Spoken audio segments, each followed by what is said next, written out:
So, let's see, let's fix the lighting. That's probably as good as it's going to get. I saw a video a couple of weeks ago, and it was adorable, first off. It was this little girl, and she had stolen some donuts from the kitchen. And her mom had the camera, and she was trying to get her to admit what was wrong, like what she did. And the little girl had a donut like right beside her, and like inside of a hat, and then she had a whole donut like underneath the hat. And her mom's looking at it. It's absolutely obvious that not only does she have the donut, but she has eaten a good amount of the first donut and was getting ready to eat the next one. And she keeps asking her, and the little girl's, excuses get more and more outlandish.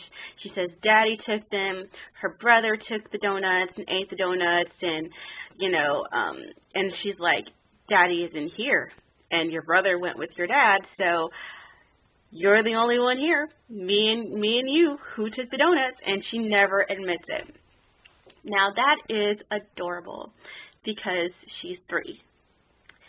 When you are a grown person, it's not cute when you don't admit the obvious. It makes you look stupid.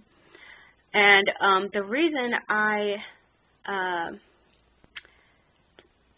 am thinking about this is because I just finished watching a video that MRC got Dan Joseph doing some interviews with Black Americans on the street talking about the midterm elections. And every single one of them. And I'm not going to say they don't know. They know. They know, just like the little girl knew. She knew who took the donuts, and she knew it was obvious. But they cannot, according to them, cannot understand why Democrats lost so badly during those elections. They just, and a good amount of them blame racism. And, they just, some of them admitted that they voted for him because he was black, and at least one admitted that she didn't vote at all, but she couldn't really say why. And another lady said that she wanted to vote Republican, but she just voted Democrat anyway because he was black. And when you ask, and especially in public, for some reason, a good amount of the black population in America thinks that if you just don't admit something, then it's like it didn't happen. It just goes away, and somehow you can say it long enough so that people don't forget what's actually going on in their lives. As if you're going to forget, if they just tell you, oh, Barack Obama is amazing enough times, that you're going to forget that your health insurance premiums are skyrocketing. You're going to forget that Barack Obama will not approve the Keystone Pipeline. You're going to forget that he released somebody who that he traded 4 or 5 of the worst terrorists that are going after our country for somebody who deserted us and took forever. And I don't even think he had anything to do with getting that one Marine out of Mexico. We're going to forget that. We're going to forget about Solyndra and cash for clunkers and the bailouts. We're going to forget about the fact that everything he does, whenever something happens, he will never take responsibility for it. And when something big happens, he learned about it on CNN. We're going to forget the fact that he doesn't show up for his meetings, that he's constantly complaining about Congress not wanting to work with him, yet it's an open secret that he doesn't meet with them. He will not schedule meetings with them. And it's just, it's crazy. You're going to just forget that if they just don't admit it. And there's this thought that, well, if we say it, then it's going to make black people feel bad. I mean, not feel bad, look bad. No, not saying it makes you look bad. It makes you look stupid. It makes you look gullible when you continue to pretend that something isn't seriously wrong with this administration.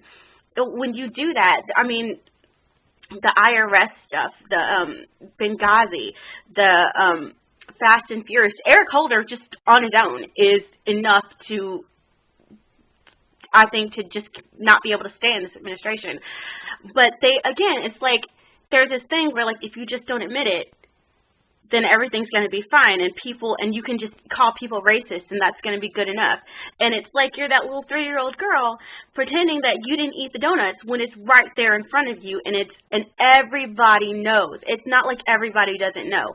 Everybody knows that Barack Obama is a screw-up. He sucked at his job. He was only elected because of his color. He was not elected because he was a good candidate. And there's a reason, and that's the reason why he's bad. It's not because he's black. It's because he was unqualified. And people can't admit that, and they think that if you say that, then it's like airing your dirty laundry. It's not airing your dirty laundry if everyone can see it. If everyone can see it and everyone is affected by it, then it's not a secret. You're not helping yourself. You're not making black people look better. You're making us look gullible. You're making us look foolish. What makes you look smart is having standards and not placating, not pretending, not living in this fantasy. And they're not even living it. It's like they know the truth, but they refuse to admit it. That's what it is. It's not like you don't know, but it's like the longer that you continue to say, oh, he's the best president, and nobody can ever not like him unless they're racist. But, and the Republicans are racist, even though they've got Indian American mayor or governor of a state that's Republican. They just elected Tim Scott, Mia Love. We've got so many big historical victories for conservative black Americans that are big victories for just black Americans in general. And it's like you can't, it doesn't matter because they're so committed to the Democratic Party. And it makes us look stupid. You're not helping. You're not helping. What would help is if you admitted the truth. If you admitted the truth. And that little girl would not have gotten in trouble if she had just admitted the truth, that she ate the donuts. If she just said, Mommy, I'm sorry, I ate the donuts, she wouldn't have had to go to her room. But she didn't do that. And, it's forgivable, if you're 3. It's adorable if you're 3. You're still going to get in trouble, but, but it's sad and pitiful and pathetic when you're a grown man or woman pretending that something is so when it's not so. Please stop.